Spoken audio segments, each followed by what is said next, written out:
Greetings all. This is Mackie Conscious again, another one of my Mackie Conscious views. This time I want to speak about manipulation. I want you to subscribe, I want you to share. I might soon be doing some of them live and you will get the notification when it comes up or we are ready, then you won't be the last to hear. But this for me today is going to be a very interesting one. I want you all to listen carefully. And as I said before, these are my views, my opinions. I cannot say they are fact or anything, but listen carefully and pick sense out of nonsense. We realize that in the media at this point in time, there's this man, Kevin Smith, who we consider, some people say he's cult, some people say he's cult master of manipulation, but I want to bring our attention to one thing. You see, manipulation is something that takes you out of yourself and out of your mind, out of your own space, your own consciousness, and doing things in the way someone else would like you to do it instead of the way you should or would like you to do it for yourself. This man is obviously a super manipulator that manipulates an entire congregation of hundreds of people, and chances are he has manipulated us up to this point in time, because we get up and we sit every day watching and hearing the next move. Some of us even wait to see if he will rise on the third day. But a question to ask: is he the master of his manipulation strategy, or is he working for someone? Is he working behind an organization? Is he a part of an organization, or are there more of him that is there, out there? Who is he working for? Is he working for himself? Secondly, all those who have been manipulated, most of the time when you are manipulated, you don't know that you are manipulated on something until something else explodes. Because it is likely that all those persons that were manipulated under this man have become victim of the manipulation. I hear some things the man say in church, outside of church, some things that are not conducive to religious thinking, and religious people would not even want to hear these languages just speak on the street, but they accept it in the organization and keep it going and keep going there and keep believing it. Keep believing it, believing whatever there is, and whether we like it or not, all of us up to now have been manipulated. And let me tell you another why I say that. First of all, the belief in God, I believe there's a God. I believe in God specifically for this reason. I have seen many things that man has done. All of us have seen man make space rocket, airplane, spacecraft, cars, houses, buildings, skyscrapers, cranes, all these things. Man has made those. Outside of man, I've never seen any man make breeze, man make the sun, man make the moon, man make the other elements there is, oxygen, carbon dioxide. The trees change leaves. I've never seen or recognized anything in our history to tell us that man can do that. So it is very reasonable for us to believe that something outside of ourselves, which we want to call God, exists. To prove that all of us, or most of us, at somewhere the sort have been manipulated, we have several religions. Let us say we have 20 religions. Each of these religion worship God, but they worship a different God. Which one of the God is the real God? If one of these God is the real God, then the other 19 have been manipulated. You have been manipulated to believe what you believe, continue in your belief and worshiping that which you consider as God. So which one of us in the face of this earth have been worshiping the right God? And sure, we don't know, but it is reasonable to hold on to what you believe in. But that alone tell you that the possibility exists that you and I up to now have been manipulated somewhere along the line up to this point in time. When those policemen were taking that man, Kevin Smith, to Kingston, it is likely that he manipulated them. Just imagine, there must be certain elements of fear within those policemen. These policemen obviously are God-fearing, believe in God, grew up in the church just like myself. And certain elements of Christianity or whatever, God-fearedness, these policemen probably hold on to. Imagine Kevin Smith and them wake up the morning and say, "Sir, we're heading out to Kingston, you're a prisoner." As a matter of fact, I saw a video with them in the police station, and he was basically being jovial with the policemen. They were in a comfortable space. If he's able to put you in a comfortable space Technically speaking, you're manipulated because you're with a prisoner. If they're driving out to Kingston, let us just put an analysis to it. If he's driving out to Kingston and just that they say, let's get into the car. One police to the right with his gun in his waist. A gun in his waist and an AK-47 or M16 in his hand. One on the other side just the same. The driver has his weapon in his hand just the same. Chances are another police in the front. One prisoner sit in the back in the middle of two armed policemen. Technically speaking, they are safe. What if when they're about to drive out and he said to them, let us pray for journeying mercies? A Christian, you know. The God-fearing policemen, and what you think them do? Them close them eyes. The man offer a word of prayer and he said, God, protect us on our way and keep us safely to our destination. Maybe their destination is different from the one he's praying for. They close their eye and everybody just say amen. They're driving comfortably going. They're probably having conversations. He's not a notorious gunman or whatever. He has no weapons at all, not even fingernail. So they're driving to Kingston. They probably say, all right, boss, just take off your handcuff. It's tight behind me, you know me safe. Probably take off your handcuff and driving. I remember I saw something in the previous video where the man, he said a couple of things. He said, I am water. I am the peak, the scent-catching peak. I am the scent-catching peak water. And he went as far as say, I was born in scent-catching. I don't know if that was a clue or a case, or he's speaking some language that they did not interpret. What if when they were driving safely on the highway, him being so religious said to these policemen, gentlemen, the Lord is telling us to divert. Let's take another route. He wanted to die in St. Catherine. What if they took that St. Catherine route and when they were driving there, his hands are free and everyone is in a good laughing spirit, and when he see an oncoming vehicle, he just jump forward, grab the steering from the driver and turn in the pathway of the vehicle. All that is possible. It is possible that all these officers were manipulated to their death, like what the rest of us, our chances are right now being manipulated. You see, all of us have a way of getting involved in what I want to call escapism. You see, when people manipulate you, there is always something that if you don't do this, there is an option or some detriment to you. Let us say, religiously, we were told that a lot of people go to church and you are told that you are going to hell. If you don't do this, you will burn in the lake of fire. Many people go to church or say you serve God. It's not because you want to serve God. It's not because you want to be a Christian. But it's because of the fear of hell.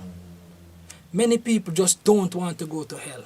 If you should single out going to heaven, chances are it might not be as attractive of what you are doing on earth right now. You have your skyscraper, you have a building, you have your BMW, you got your gold chain, you got your 3 meals a day, you have some money in the bank. You technically don't want to go to heaven because you have it okay. You don't want to go to hell. So you probably will just keep on that journey and that path.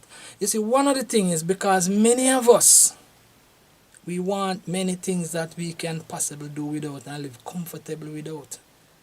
So people provide that for you that you can do without as an option to escape poverty. And when these people who you call religious organizations are not only religious but other organizations, what they do, they give you an option to pray to get these things. When we forget that the great Most High have given us an option to work for what we want.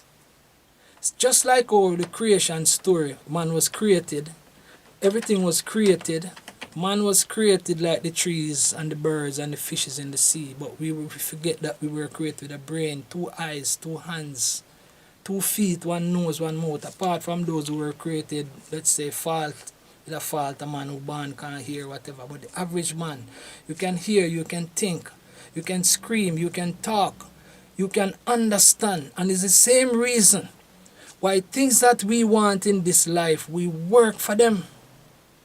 So when we become lazy and outside ourselves and people start telling you that the things that you want, you can pray for them. Though we stop working for what you want. You want a job, what do?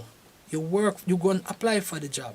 We go to school for one particular reason, to educate ourselves. We get a skill or a trade to understand about the skill and trade that we can make life and become what we want to be. But we get into this mode of laziness. And we get into this mode and believe that some people lead us into a corner and tell us that all these things you can get them if you bring this, come bring this. Surrender this, surrender that, and we can give this, we can do that. Look at me, I have mansion because I give unto God, and you know, start bringing your little thing and bring it to God, and you don't realize that at the end of the day, when you don't get what you come for, you are being blamed. They say you either did not give enough. Look at me, I gave $1 million and see I'm driving a good sports car, but the $1 million where they get it to give is you give them. And we come in with this manipulation story. They come with this manipulation story and you keep giving, and you stop working for what you want. How many of what you are trying to achieve in life you could live happily without it? Because you are surrendering the little that you have and you're only going further into poverty. And you will always be poorer because you believe in these people. You don't realize that if you have a religion, whoever you conceive your God to be, that you have a straight line to your God yourself. And you've been manipulated to realize that in order for you to reach your God, you have to go through somebody else. How about reaching your God yourself? And the reason why we just can't wait, because you feel that once you pray for something, you should get it, and you should get it right now. If God is going to give you what He thinks you should get, why do you need to pray for it? Why don't you wake up in the morning and give God thanks for the brain, thanks for life, thanks for wisdom, knowledge, understanding, and use whatever He gives you, your hands, your feet, your brain, think, and try to achieve what you want. So because we're so weak, we're so disunited as black people, we don't come together. We don't believe in ourselves, we've lost our belief in our own identity. Then someone outside of us come within us and try to manipulate us and convince us that in order for us to achieve certain things, we must go through them. Here is one line I want you to make soak. It's when someone else wants to manipulate you, they always use someone that look like you. They always want to use someone that is in your space, someone that you trust. And it is the same thing why some of our little girls are raped by family member, uncle, auntie. Is someone who they trust. So as black people, they will find someone among us to manipulate us and cause us to obey, because we know they are a suspect. They will use one of us within us that look like us to give the information to us, to preach to us, administer the message, pray for us, do what is within us that cause us, because we are doubtful about outsiders. So they manipulate one or two or a group and send them into us and manipulate us. And at the end of the day, we get lost by one of us. Every man is a suspect, including yourself. Suspect even yourself. Everything you're doing, think twice. Every move you intend to make, there's a thing in carpentry where they say you must measure 2 times and cut 1 time. Because when you cut the piece of wood, you can't join it back. Let us be on the edge of caution so we don't make the mistake, because we might never recover it. We become a victim of this manipulation. You see, this thing like this man said, it was His Excellency. It separates you from the regular people. Honorable, Your Majesty, Your Highness, Deacon, Pastor, Elder, Boss. Why can't we all just have a name? If you are the boss, you are John. So what? John is my boss. Why do I have to call you Boss John? Why do I have to call my leaders Honorable? Why are my MP Honorable? Why is my Governor General Excellency? Why? He's already the Governor General. We can't say Governor General John. We can't say Member of Parliament Tom. We can't say Councillor Errol. What's wrong with that? You see, what we as black people, we have this tendency to fall outside of ourselves when we get position. And it's a part of us all the time it happens. You're working with somebody and them working in an organization all along, and as soon as one get a supervisory position, he becomes different. He start behaving different and start treating you different. Why do we have to call these people by names? A worker and a boss is the same thing, you know. We are equal. I have the work and you have the money. I have what you want and you have what I want. What makes us any different? Why you being my supervisor superior to me? My supervisor and my boss is equal to me, or do the work yourself. We as a people need to start stand up and tell people do the work yourself. You are paying me the money. So what? That's what I want. I have what you want and you what I want. I would like to suggest that we start moving names and titles. If you have a BSc that go on the paper, if you have a bachelor degrees, write that on the paper. We don't have to call you a bachelor. Why do I have to call you Member of Parliament John Wayne? You are John Wayne, Mr. We can use the title Mr., Miss and Mrs. and everybody have the same title. Nobody not above anyone. And this is what is causing some of these superiority where someone setting themselves apart from you. You're going to church and someone have to be elder. Elder James. Then Elder James, I want to come into your office, sir. Then what happened to Mr. James? You are the elder. Who is the elder for the church? John Wayne. Who is the Member of Parliament? Tom Jones. Who is the Prime Minister? John Williams. Why does it have to be most honorable? You go to some functions and the length of time they take to call out all these accolades. Do we realize that we are the ones who hire our politician? Then who is the boss? We are the ones who vote our politicians into house. We are the one who selected these people as our servant. Why don't they call us boss? Why are we calling our leaders by all these elaborate names? Because some of these things cause these people to abuse us, who are the bosses. It is our tax dollars pay them. So why aren't they calling us sir? We need to start change these titles because they become titles of manipulation. With people because they feel like they are in certain places and in certain powers. Even artists as well. The word fan. When you become a fan of someone, you become a fanatic, you know. Fan is short for fanatic, you know. When you're a fanatic of someone or something, they can't be wrong. Your mother is PNP and you can never vote for JLP. You don't even care about whether they're doing good or they're doing wrong. You're just honoring your mother's whatever. Why? Why should we? When are we going to realize? I am calling on all of us as black people all over the world. Let us step away from manipulation. Let us stop seeing people above ourselves. Let us start recognize they call some of us ugly, they call you black and we use them as derogative name. Allow people to call you what they want to call you. Because those are used as belittlement strategies. They use them against you. They tell you you're an idiot. Then you start feel like you're also what if you're an idiot. Of course, this world have everyone. And we need everyone have his space. That's why we were created. Make we start elevate ourselves above what people think of us. Let us start have confidence in ourselves. If someone giving you something to drink or to eat, analyze it and assess it for yourself for your own good. And let us start do without some of these things and move away from the escapism mentality. Where some people deprive you of some things. Well, you will not get this if you will not go to heaven unless you do this. You will not get this unless you do that, unless you give that. Let us do without what they want us to do. Let us start think about living and living life. Truthfully, we know there is a God, but who is a God? We don't even know.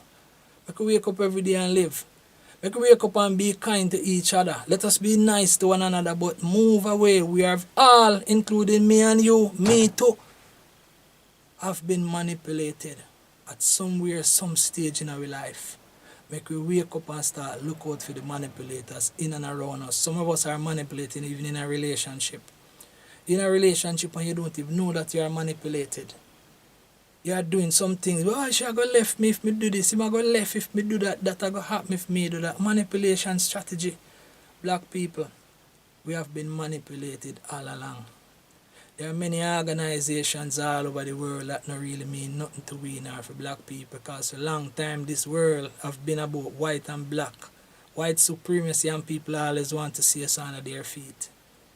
Every time people come to you with something that is good for you, always consider it a suspect. Whenever you're in an organization and somebody think up something and tell you that this is good for you or you are going to have this, we must now start look out for suspect. This Kevin Smith situation must open our eyes. I see a soldier was exonerated from the army because I saw a video where he was getting married by this man. How many of us have been married by people who manipulate us? Was this soldier man manipulated, or was he a part of the manipulated organization? Was the investigation completed to see if there is more information we could have gotten from him? If he was a part of the manipulating team or part of the organization that manipulates others, take him on frontline duty, do a thorough investigation and see where he has been, ins and outs, and get all the details from him since this man is dead. The original man is dead. If you just dash this man out of this force, argument done. You don't have anything more to get. Chances are you can't ask him anything else. But is it fair to him? Is it fair to the other people in the church who were a victim of the manipulation? Or are they a part of the manipulation team? That is crucial. So right now, if we are manipulated, we can be manipulated to our own demise and our own death, and we pay the own penalty, even though you are a victim of manipulation. Let us rise up, black people, all over the world, Africans. One of the greatest sources of manipulation is religion. They push some things upon us and divide us among each other. If you have a God, hold on to your God and your belief and talk to your God yourself. Don't talk to God through nobody else. Because I don't see anything in the religion when me grew up in that tell me that me need to go through an elder. Me need to go through a pastor to talk to God myself. Them always say go down on your knees. So if your religion say on your knees, go down on your knees. If your religion say go up in the mountain, go up in the mountain. And let us move away from manipulation. This is my view, Mackie conscious view. Give thanks.